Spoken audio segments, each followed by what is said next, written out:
देखिए कल का होमवर्क देख लियो, यहाँ पे हाफ लाइफ टाइम क्या था जी, ए नॉट बाई 2k। इसको थोड़ा सा हम अरेंज करके लिखते हैं बाई के टर्म में, तो बाई एक्सिस पे हमने हाफ लाइफ टाइम को लिया, ए नॉट को किस पे लिया, एक्स एक्सिस पे। जो बच गया टर्म 1/2k वही तो हमारा क्या है, स्लोप। ठीक है, और ये क्या हो जाएगा, ए नॉट क्या हो जाएगा, एक्स एक्सिस पे ये आ गया, ये वैल्यू आ गया, हाफ लाइफ टाइम। कंपेयर करो इस तरह से हमेशा लिख के। ठीक है, अब बताइए C by equal to mx plus C, यहाँ कुछ नहीं दिया हो तो मतलब क्या मानोगे, जीरो ना जी, यानी ग्राफ कहाँ से जाएगा, ऑरिजिन से, जीरो से। ठीक है, और स्लोप कैसा है, पॉजिटिव या निगेटिव, पॉजिटिव, तो ग्राफ कैसा जाएगा, इंक्रीजिंग। तो इस तरह का ग्राफ मिलेगा। और बताइए यहाँ पे m का वैल्यू क्या होगा, 1/2k, क्योंकि ग्राफ आपका यहाँ पे इंक्रीजिंग मिलेगा। ठीक है, इस तरह से। और इंटरसेक्शन कहाँ पे होगा, बाई एक्सिस पे, किस एक्सिस पे काटेगा, जीरो पे। ठीक है, तो ये था हमारा कल का होमवर्क, जो कह लो आप लोग असाइनमेंट।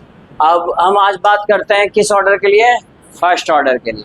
ठीक है, कल हमने जीरो ऑर्डर के लिए बात किया, आज हम बात करते हैं फर्स्ट ऑर्डर के लिए। तो फर्स्ट ऑर्डर के लिए अगर मैं रेट लिखूं तो क्या लिखूंगा, बोलो, के ए टू द पावर 1, यही ना लिखेंगे जी।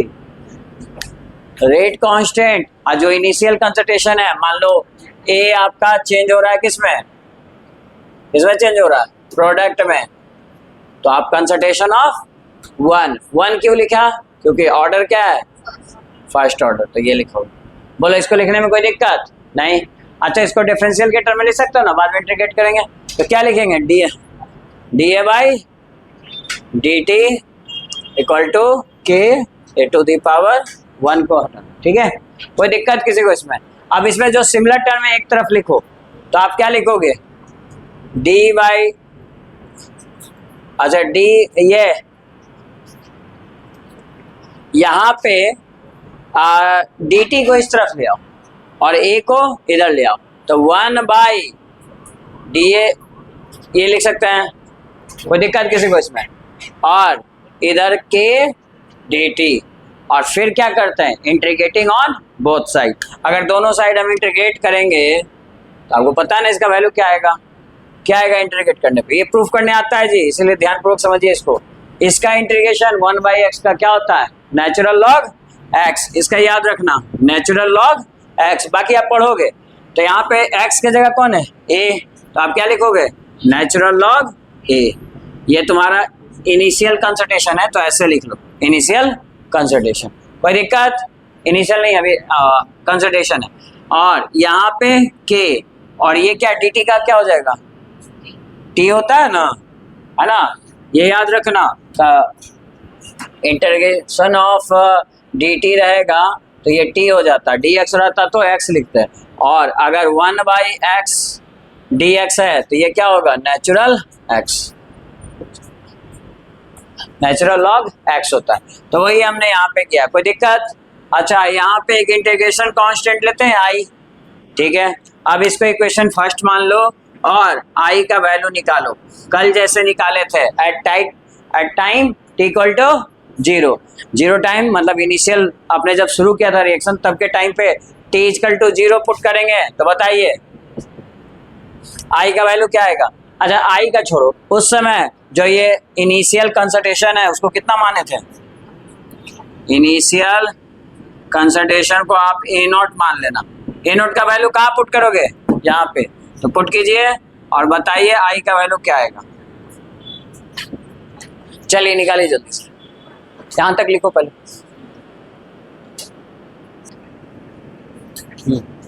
यहाँ पे आप जानते हो जब यहाँ पे आप रिएक्टेंट के लिए लिखोगे तो रिएक्टेंट का अमाउंट क्या होता है, डिक्रीज, तो यहाँ पे एक माइनस साइन छूट गया, इसको लगा लीजिए, आया समझ में। ठीक, तो यहाँ पे भी क्या आएगा, माइनस, माइनस तो वही रहेगा। ठीक है, अब फर्स्ट इक्वेशन में पुट कीजिए, तो बताइए कंसंट्रेशन की जगह क्या पुट करेंगे, इनिशियल कंसंट्रेशन, जब टाइम क्या हो जाएगा मेरा 0, तो k इंटू 0 प्लस आई, बताओ k इंटू 0 कितना हो जाएगा, 0, आई का वैल्यू कितना आ जाएगा, minus natural log A not, ये वैल्यू आया और इस वैल्यू को आप पुट कर दो इक्वेशन फर्स्ट में। देखो, put the value of i in equation first, put the value of i in equation first. अगर पहले इक्वेशन में यहाँ पे पुट करोगे तो क्या आएगा वैल्यू बताइए। इधर मैं लिखता हूँ माइनस, ये तो वही रह जाएगा, ठीक, के टी, केवल यही वैल्यू तो पुट करना है। यहाँ पे पुट करोगे तो क्या आएगा, minus natural log A not, minus natural log A not. बोलो कोई दिक्कत, तो प्रॉब्लम है क्या, बोलिए है तो। अच्छा, इसको इधर लेके चले जाओ, ठीक है, इसको इस तरफ ले आएंगे तो क्या हो जाएगा, natural log A not initial concentration, ये माइनस इधर आके क्या हो जाएगा प्लस, और ये जो है पहले से लिख दो। और लॉग का ये ऑपरेशन तो पता ही होगा, लॉग ए माइनस बी, क्या लिख सकते हैं, natural log A naught by A, है ना, A minus B A by B लिखते हैं, ये तो आपको पता ही है, ठीक है, के टी। आप बताइए यहाँ पे नेचुरल लॉग को अगर लॉग में आप चेंज करते हो तो एक नंबर से मल्टीप्लाई करना पड़ता है जो कितना के बराबर है, ठीक है, ये चेंज करने का तरीका होता है, ठीक है। तो हम लॉग में ही रखते हैं वैल्यू, क्योंकि लॉग में हमें पता होता है। तो इसको लॉग में चेंज करो तो क्या आ जाएगा, ए नॉट बाई ए, और यहाँ पे एक नंबर आएगा, नेचुरल लॉग को में क्या मल्टीप्लाई करना है, 2.303 इक्वल टू के टी। हमें क्या निकालना था, के ना, तो टी को इधर भेज दो, तो के इक्वल टू क्या आ जाएगा, 2.03 by T log A naught by A, initial concentration by final concentration, ये आ गया के का वैल्यू। इसमें कोई दिक्कत, ये है तुम्हारा फर्स्ट ऑर्डर रिएक्शन पे फॉर्मूला। आप ये डायरेक्ट फार्मूला भी याद रखो तो काफ़ी है, इससे आते हैं आपके न्यूमेरिकल्स, जहाँ पे हम सबकी बात कर लें। के क्या है मेरा, बोलो, रेट कांस्टेंट है, शुरू से तो बात कर रहे हैं, नहीं दिक्कत है तो लिख लो। के क्या है तुम्हारा, रेट कांस्टेंट। टी क्या है, टी तो आपको पता है, टाइम दिया रहेगा या पूछ लेगा। ए नॉट क्या है, ये बॉक्स का मतलब होता है कंसंट्रेशन, लेकिन कैसा, इनिशियल, शुरुआत में जो था, और ये घट के कितना बच गया जी, ये फाइनल कंसंट्रेशन, ये मतलब हो गया। बोलिए कोई दिक्कत। अब मेरा क्वेश्चन ये है कि क्या आप इसका ग्राफ प्लॉट कर सकते हो, ग्राफ हो सकता है, आ सकता है एग्जाम में, खास करके ये कंपटीशन वगैरह में आता है, जेईई नीट सब में। तो फर्स्ट ऑर्डर का ग्राफ आपको जो प्लॉट करना है, तो यहाँ पे मैं इक्वेशन बता देता हूँ। यहाँ पे आपको लॉग ए लेना है, क्या लेना है, लॉग ए, और ये 0, और इधर क्या लोगे, टाइम।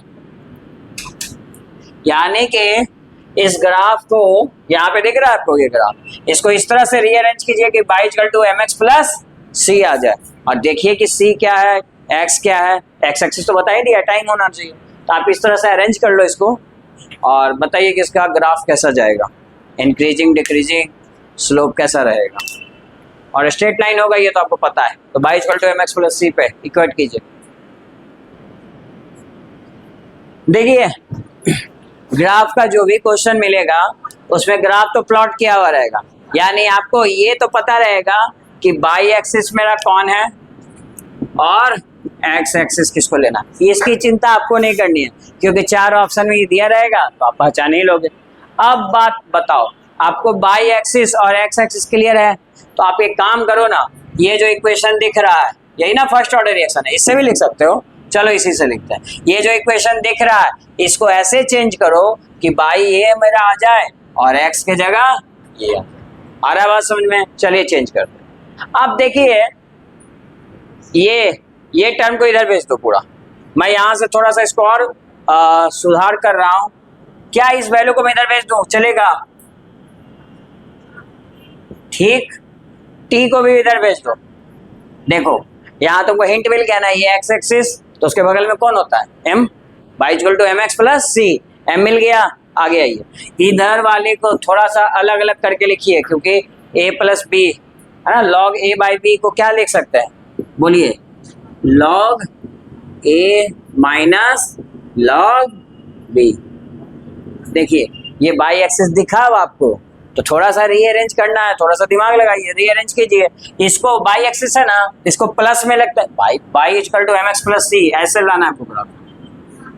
ठीक, तो इसको इधर ले आओ, इसको इधर ले आओगे तो क्या हो जाएगा, log, बोलो, log a, ये आया, कोई दिक्कत, इधर करेंगे ये प्लस हो जाएगा, इस पूरा टर्म को उधर भेज दो, ये पूरा टर्म इधर आ जाएगा, कि इतना वैल्यू आएगा ये, ठीक, और ये वैल्यू किस में आएगा, माइनस में, x इसके साथ ही रहेगा, और ये लास्ट में जो बचा वो प्लस log a नॉट। अब आप ग्राफ प्लॉट आसानी से कर सकते हो। देखो अब हमको मिल गया, ये मेरा बाई एक्सिस है, ये मेरा क्या हो जाएगा x एक्सिस, और ये c नहीं आ गया जी, c का भी वैल्यू मिल गया। अब बताओ m का वैल्यू जो मिला वो पॉजिटिव है या निगेटिव, निगेटिव है, by equal to minus mx plus C. मेरे को एक बात बताओ, ग्राफ क्या आएगा, डिक्रीजिंग या इंक्रीजिंग, भाई स्लोप कैसा है, निगेटिव, तो ग्राफ कैसा जाएगा, डिक्रीजिंग। अब बात आता है कि ठीक है डिक्रीज तो होगा, इस तरह से डिक्रीजिंग ग्राफ होते हैं, लेकिन कहाँ से जाएगा, तो एक बात बताओ, जो 0 से स्टार्ट होगा या c से, c का वैल्यू देखिए, c पॉजिटिव है या negative, positive, log a not, तो आप कहीं पे मान लीजिए कि ये कांस्टेंट वैल्यू क्या हो जाएगा, log a not, initial concentration. बोलिए ये पॉजिटिव वैल्यू है कि नहीं, c का इंटर, आप कहीं से ले सकते हो, यहाँ से ले सकते हो, जो भी है। तो हमने एक ग्राफ में पॉइंट ले लिया जो log a नॉट है, और ग्राफ कैसा जाएगा, स्लोप डिक्रीजिंग है क्योंकि निगेटिव है स्लोप। अच्छा स्लोप की वैल्यू क्या है बताइए, देखिए माइनस के अपॉन 2.03, बोलो कोई दिक्कत। तो अगर स्लोप नेगेटिव है तो ग्राफ कैसा जाएगा, डिक्रीजिंग।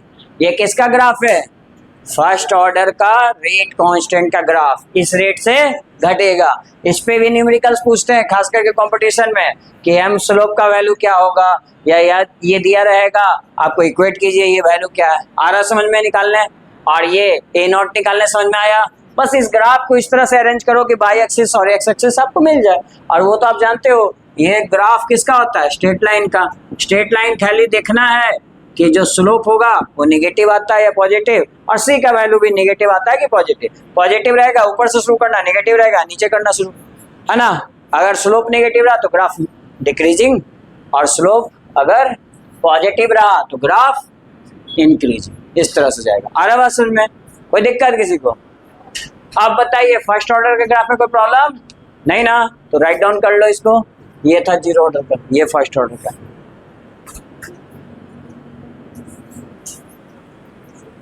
देखिए rate constant for first order reaction ये है। अब इसकी वैल्यू इसमें पुट करो, बताओ के जो है वो रहने दीजिए, टी का वैल्यू जो है, अच्छा टी के जगह क्या करते हैं, टी हाफ कर दें। अगर जब हम टी हाफ करेंगे तो उस केस में जो फाइनल कंसंट्रेशन है ये वो कितना हो जाएगा जी, कितना हो जाएगा बताइए, ए नॉट बाई 2, आधा हो जाएगा। देखो ना ये लिखा हुआ है, ये वैल्यू पुट कर दो, ये दोनों कट जाएगा, ये ऊपर जाएगा, क्या हो जाएगा log 2, ये log 2, और इधर वैल्यू क्या आ जाएगा इतना, के को इधर ले आओ और हाफ को उधर लेके चल जाओ, कि हमको निकालना तो यही है ना हाफ लाइफ टाइम, तो इधर ले आए। बताइए इसमें कोई दिक्कत नहीं ना। और log 2 का वैल्यू क्या आता है, देखो कहाँ कर, log 2 का वैल्यू कितना होता है 0.30 और डिवाइड बाई के। आप 2 को इसमें भी गुना कर दिए थे और इसकी वैल्यू भी लिख दिए थे, ठीक है, ये गलती किए थे। तो ये मल्टीप्लाई करेंगे तो ये फाइनल कितना आ जाएगा 0.693 बाई के और टी हाफ, यानी हाफ लाइफ टाइम का ये वैल्यू आएगा for first order reaction. First order reaction पे ही ज्यादातर सवाल आपके आते हैं, तो आप ये इक्वेशन ठीक लिख लो।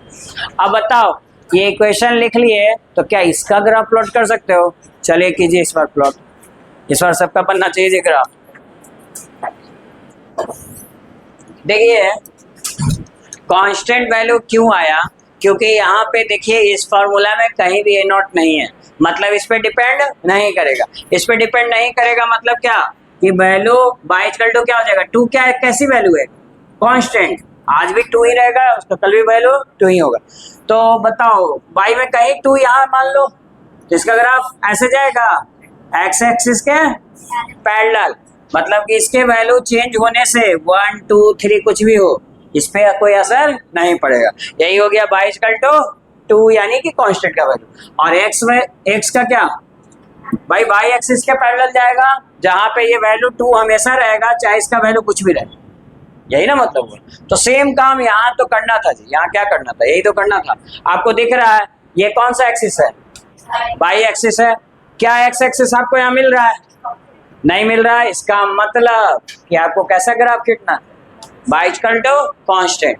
अब ये वैल्यू कहीं भी मान लो, इसका जो भी कांस्टेंट वैल्यू आएगा 0 पॉइंट के इतना मान लो इस पॉइंट पे आया, ठीक, तो इसका ग्राफ कैसा जाएगा, पैरेलल टू एक्स एक्सिस। इसका कोई भी वैल्यू हो इस पे डिपेंड नहीं करेगा, इसके वैल्यू के साथ इसका वैल्यू चेंज नहीं होगा, यही तो कांस्टेंट का ग्राफ है। बोलिए बात समझ में आती है, हाँ या ना बोलो तो, हाँ हाँ बोलिए।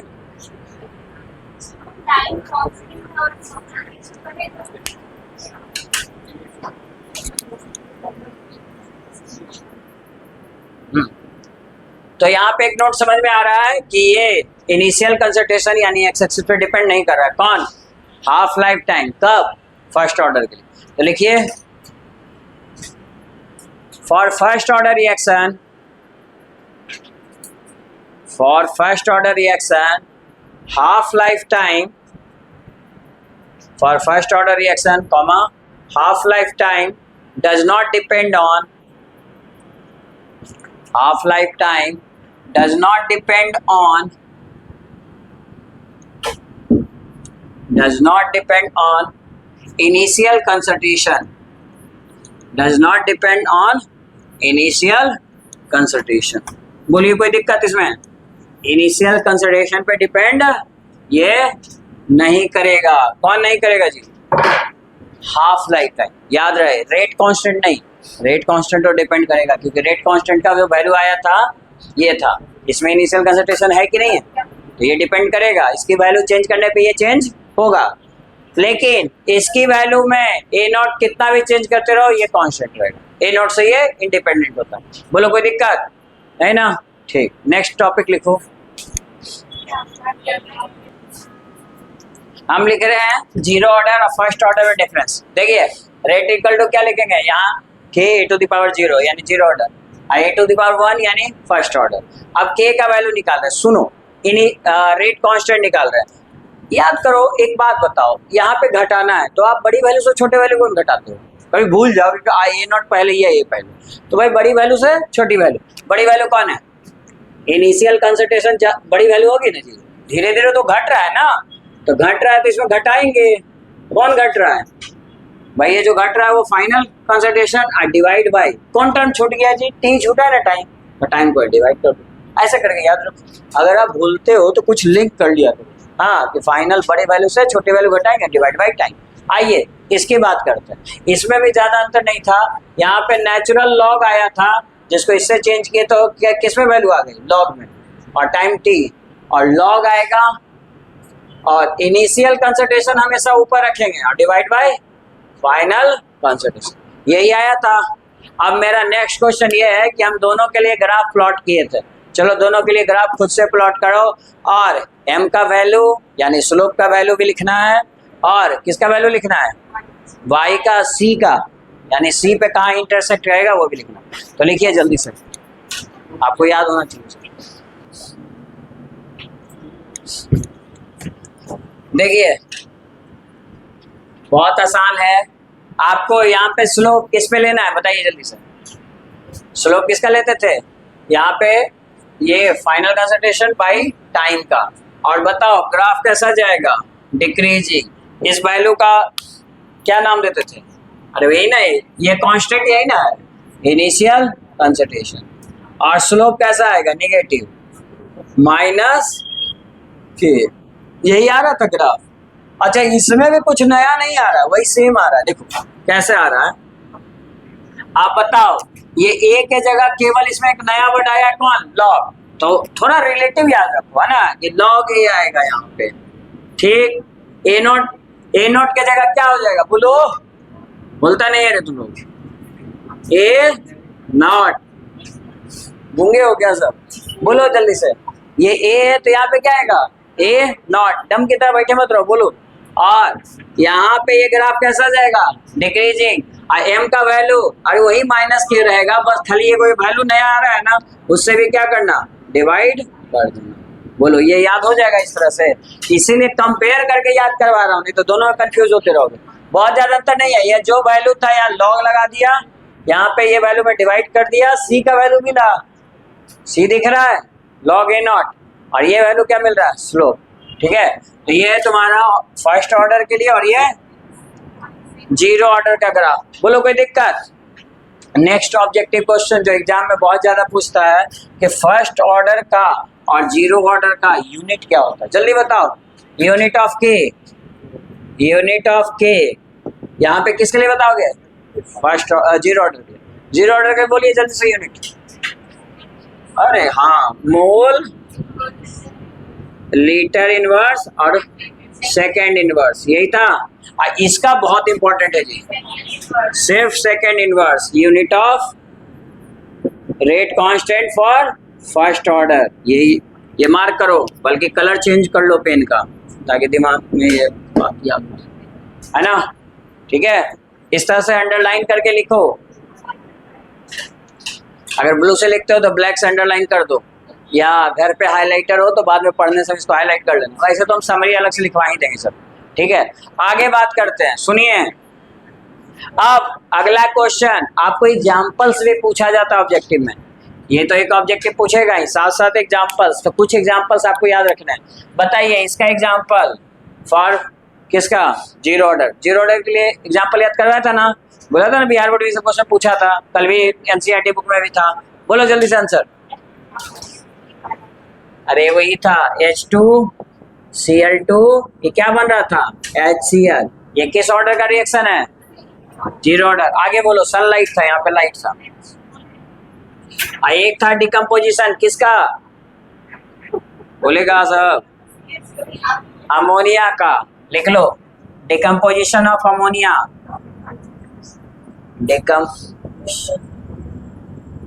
ऑन टंगस्टन नहीं था जी, प्लेटिनियम रॉड। अरे एनसीईआरटी बुक का क्वेश्चन देखो, 4 नंबर अभी क्लास में करवाया था, याद आ रहा है, वो लिखवाया था आप लोग को। आप लोग मतलब ध्यानपूर्वक क्वेश्चन पढ़ो और करो, उसको याद रहेगा। चलिए इसका बताते हैं। इसका फर्स्ट ऑर्डर रिएक्शन याद रखना बहुत आसान है। ये जितना रेडियो एक्टिव डीके है ना, वो किस ऑर्डर में आता है, फर्स्ट ऑर्डर।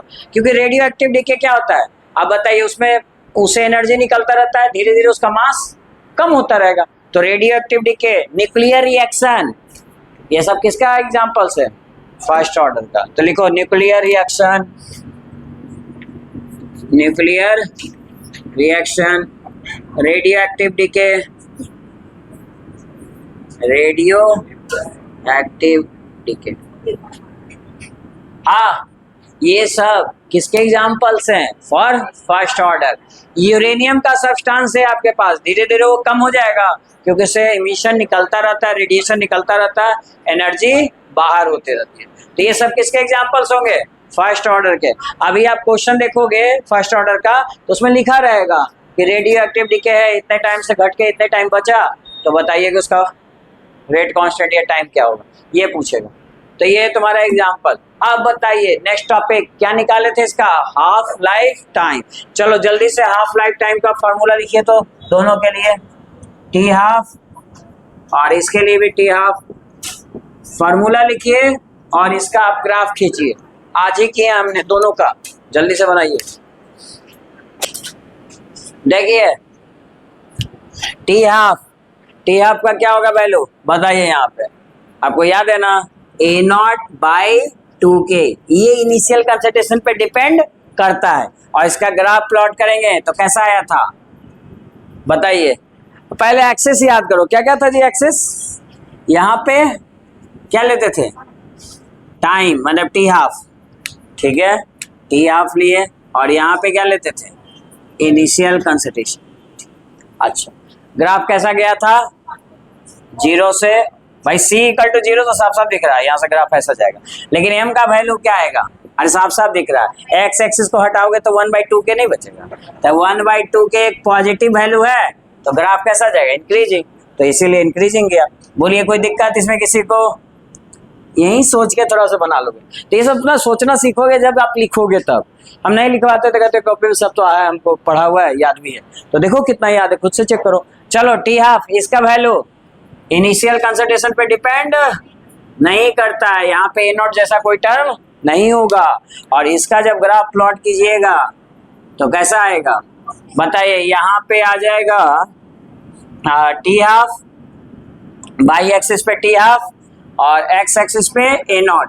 बताओ क्या इसके वैल्यू पे ये डिपेंड करेगा, नहीं, यानी इसका कोई भी वैल्यू रखो ये तो कांस्टेंट रहेगा जी, है ना, एक वैल्यू कांस्टेंट रहेगा, और वो कांस्टेंट वैल्यू कितनी होगी 0.6, ये मैं इधर लिख देता हूँ, जगह यहाँ कम, 0.693/k, आप यही लिख लेना, ठीक है, ये आएगा। इतना ही डिफरेंस पड़े हैं ना हम लोग, जीरो ऑर्डर और फर्स्ट ऑर्डर में एक जगह लिखा हुआ है, आप इसको रिवाइज करो, इसी पे क्वेश्चन आते हैं, फर्स्ट ही ऑर्डर पूछेगा, ठीक है। तो चूंकि यूनिट क्या है जी, पर सेकेंड, किसका यूनिट होता है, फर्स्ट ऑर्डर, फर्स्ट ऑर्डर के लिए हाफ लाइफ टाइम कितनी होती है वैल्यू, बाई टी कर लो, 0.693 डिवाइड बाई 200, इतना आएगा, इतना सेकेंड कैलकुलेट कर लेना। अच्छा ये के है, ये के का वैल्यू है, ठीक है, रेट कांस्टेंट, कोई दिक्कत किसी को इसमें, चलो बी बनाओ, ऑप्शन बी। अगर 2 मिनट दिया हुआ है तो क्या आएगा वैल्यू बताइए, half life time is equal to इतना बाई क्या करेंगे 2, और जो भी आंसर आएगा वो किस में आएगा, मिनट में, ठीक है। सेकंड में करना हो तो 60 से मल्टीप्लाई कर लेना, आप कर सकते हो। बोलो इस तरह से बना लोगे, ठीक।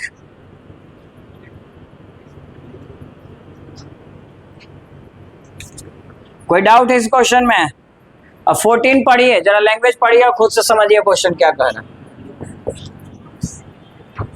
14 में पहला लाइन है हाफ लाइफ टाइम, ए सुनो, half life time of radio active decay, नाम क्या है जी, रेडियो एक्टिव डिके। बताओ कौन से ऑर्डर का रिएक्शन होगा, फर्स्ट ऑर्डर का। ऐसे तो आपके सिलेबस में फर्स्ट ही ऑर्डर है, लेकिन आपको पहचानने के लिए सब हिंट बता रहा हूँ कि रेडियो एक्टिव डिके मिले, न्यूक्लियर डिके मिले, ये सब क्या होगा, फर्स्ट ऑर्डर। आप वैल्यू निकालो इसका, लीजिए,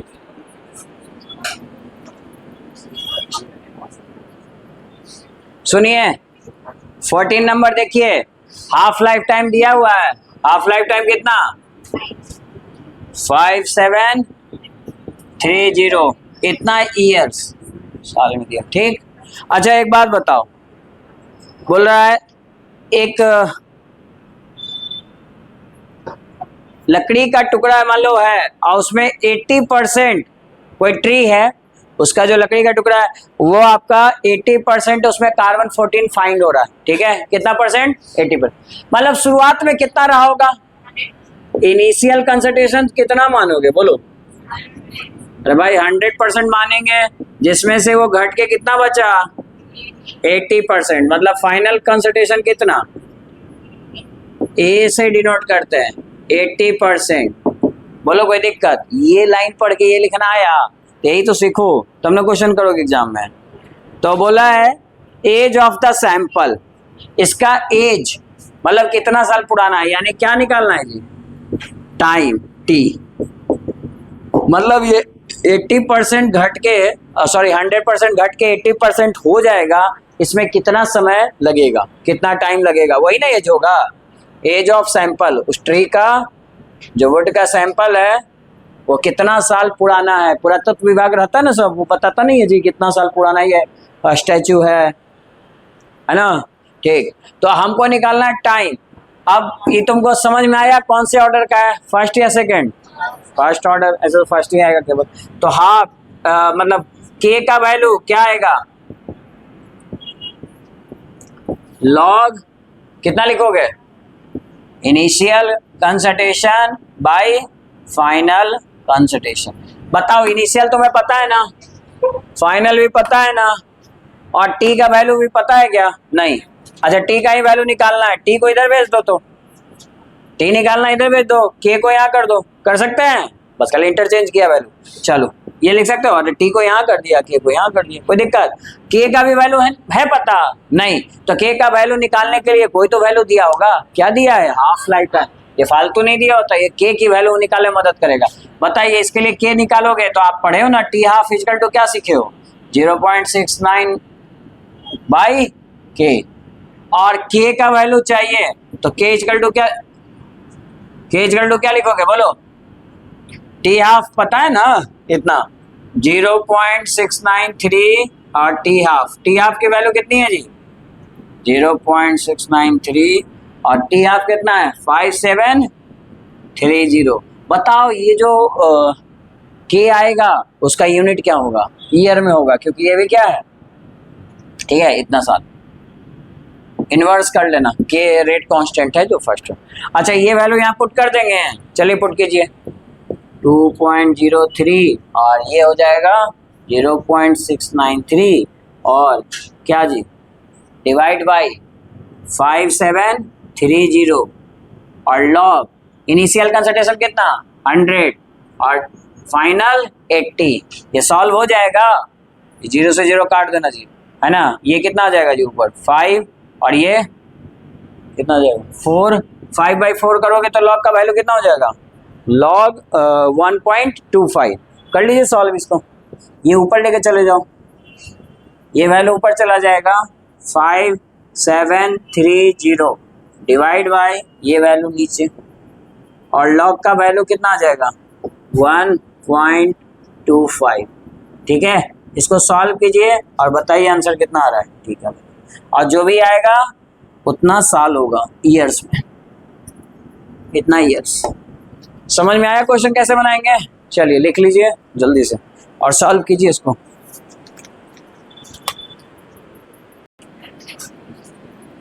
लिख लो क्वेश्चन, फर्स्ट ऑर्डर में लिखो। इतने सारे क्वेश्चन फर्स्ट ऑर्डर पे बेस्ड हैं, और फर्स्ट ऑर्डर का रिएक्शन का क्वेश्चन देखिए। लिखिए क्वेश्चन नंबर 16, 17, 18, 19 और